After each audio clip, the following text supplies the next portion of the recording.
এবার আমরা আলোচনা করব নেক্সট প্রয়োগে নিরেট গোলকের জন্য প্রাবল্য নির্ণয়। প্রথমে আলোচনা করব গোলকের বাইরে, তারপরে গোলকের পৃষ্ঠের ওপর, তারপর আলোচনা করব গোলকের ভেতরে। প্রথমে আলোচনা করছি গোলকের বাইরে। তো এখানে গোলক আছে, আর পাশে একটা গোলক, গোলকের কেন্দ্রবিন্দু ও থেকে পি বিন্দুতে একটা পয়েন্ট নেওয়া হলো, যে দূরত্ব কত হচ্ছে এক্স।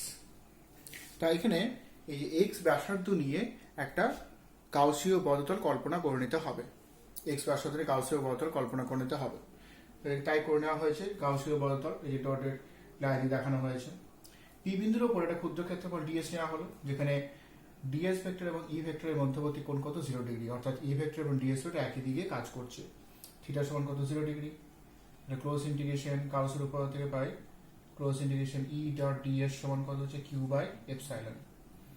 ই আর ডিএস এর মধ্যবর্তী কোণ কত 0 ডিগ্রি, সুতরাং ই ডিএস কস 0 ডিগ্রি মানে ইন্টিগ্রেশন ডিএস সমান কত হচ্ছে Q by epsilon. E DS মানে কি, এই যে গাউসীয় যে পদতলটা কল্পনা করা হয়েছে এক্স ব্যাসার্ধের, তার ক্ষেত্রফলটা। তো তার ক্ষেত্রফল কত হচ্ছে, তার ক্ষেত্রফল হচ্ছে 4 pi x square. 4 pi x square সমান কত কিউ বাই এপসাইলন। অর্থাৎ ই সমান কত পাচ্ছি, ই সমান আসছে Q by 4 pi x square into কত এপসাইলন। এখন এই পি পয়েন্টে যে গোলকের পৃষ্ঠে অবস্থান করে, পৃষ্ঠে অবস্থান করলে এক্সটা কি চেঞ্জ হয়ে যাবে, এক্স সমান আর হয়ে যাবে। অর্থাৎ ই সমান Q by 4 pi R square epsilon, যদি পি বিন্দুটা গোলকের পৃষ্ঠে অবস্থান করে। এখন আলোচনা করব এই পি বিন্দুটা গোলকের ভেতরে যদি অবস্থান করে, গোলকের ভেতরে অবস্থান করে তখন কি হবে। এখানে চিত্র দেখানো হয়েছে আর ব্যাসার্ধে একটা গোলক, আর ব্যাসার্ধে গোলকের ভেতরে বিন্দুটা আছে, মানে পি তে আমাকে তড়িৎ প্রাবল্য বের করতে হবে। তা পি তে তড়িৎ প্রাবল্য বের করতে হবে। এখানে কিন্তু তড়িৎ প্রাবল্য শূন্য নয়, কারণ ফাঁপা গোলকের ভেতরে কিন্তু কোনো আধান থাকে না, কিন্তু নিরেট গোলকের ভেতরে আধান থাকে। তাহলে এক্স ব্যাসার্ধ নিয়ে একটা গাউসীয় বদ্ধতল কল্পনা করা হয়েছে, যেখানে ওপি সমান কত হচ্ছে এক্স। তা এই ওপি এই অংশে, মানে এই গোলকের অংশে আধানটা কত এনক্লোজ হচ্ছে সেটা আমাকে বের করতে হবে। তাই গাউসের উপপাদ্য লিখছি।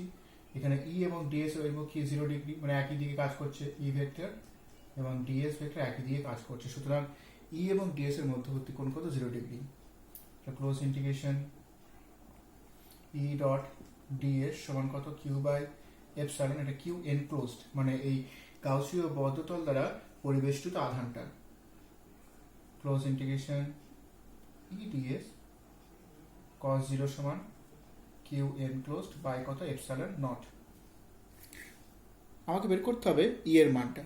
তা ই এখানে কিন্তু ডিএস মানে 4 পাই এক্স স্কয়ার হবে, কিউ এনক্লোজড বাই কত এপসাইলন নট। এটা আমি 1 নম্বর সমীকরণ দিয়ে রাখছি। আমাকে বের করতে হবে কিউ এনক্লোজডটা, মানে বদ্ধপত্র দ্বারা পরিবেষ্টিত আধানটা কত হচ্ছে। এখন একক আয়তনে আধানটা বের করছি। একক আয়তনে আধান কত হচ্ছে, একক আয়তনে আধান লেখা হয় রো দিয়ে। রো সমান হচ্ছে Q by 4/3 pi R Q. এটা হচ্ছে একক আয়তনে যে আধানটা থাকছে। তাহলে এক্স ব্যাসার্ধের গোলকে আধানটা কত হবে, এক্স ব্যাসার্ধে আধান গোলকে আধান হচ্ছে কিউ এনক্লোজড সমান Q by 4/3 pi R Q. এটা হচ্ছে একক আয়তনে আধান। তাহলে এই আয়তনে আধান কত ইন্টু 4/3 পাই এক্স কিউ। 4/3 পাই 4/3 পাই ক্যান্সেল হয়ে যাচ্ছে। এখানে কিউ এনক্লোজড এর মানটা হচ্ছে কিউ এক্স কিউ বাই কত হচ্ছে আর কিউ। এই মানটা এখানে বসিয়ে দেবো। সুতরাং ই ইন্টু কত হচ্ছে 4 পাই এক্স স্কয়ার সমান কত হচ্ছে না কিউ ইন্টু এক্স কিউ, শূন্য মাধ্যম হলে এপসাইলন নট লিখেছি এখানে, divided by R Q epsilon naught. এখানে একটা এক্স স্কয়ার, এখানে এক্স কিউ ক্যান্সেল হচ্ছে। তাহলে এক্স স্কয়ার আর এক্স কিউ ক্যান্সেল হয়ে কি পাচ্ছি,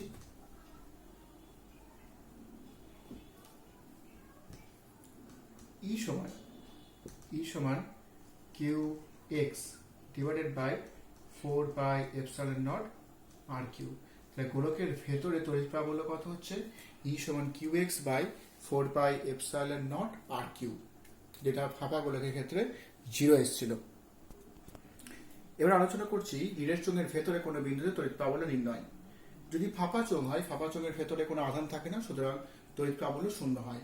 ফাঁপা গোলকের ক্ষেত্রে যা হবে ফাঁপা চোঙের ক্ষেত্রে সে একই হবে, কিন্তু নিরেট চোঙের ভেতরে আধান থাকছে বলে তখন সেক্ষেত্রে তড়িৎ প্রাবল্য কি হবে।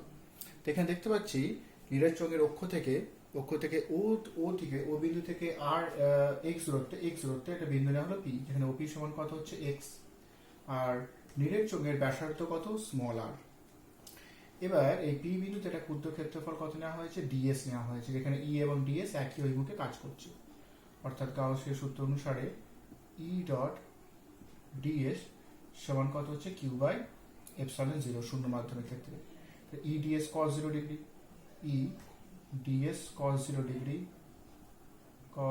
0 ডিগ্রি সমান কত হচ্ছে কিউ বাই এপসাইলন জিরো। এখানে কিউটা কি, কিউ এন ক্লোজড, অর্থাৎ ই সমান কিউ বাই ডিএস মানে কি, ডিএস মানে এক্স ব্যাসার্ধ নিয়ে যে গাউসীয় বলতলটা কল্পনা করা হয়েছে সেই বক্রতলের ক্ষেত্রফল।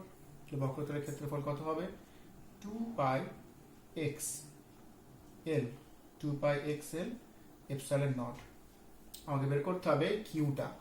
কিউটা কি, এই যে এক্স ব্যাসার্ধ নিয়ে যে চোঙটা কল্পনা করা হয়েছে সেই চোঙের মধ্যে কতটা আধান থাকছে সেই আধানটা বের করতে হবে, অর্থাৎ এনক্লোজড চার্জ।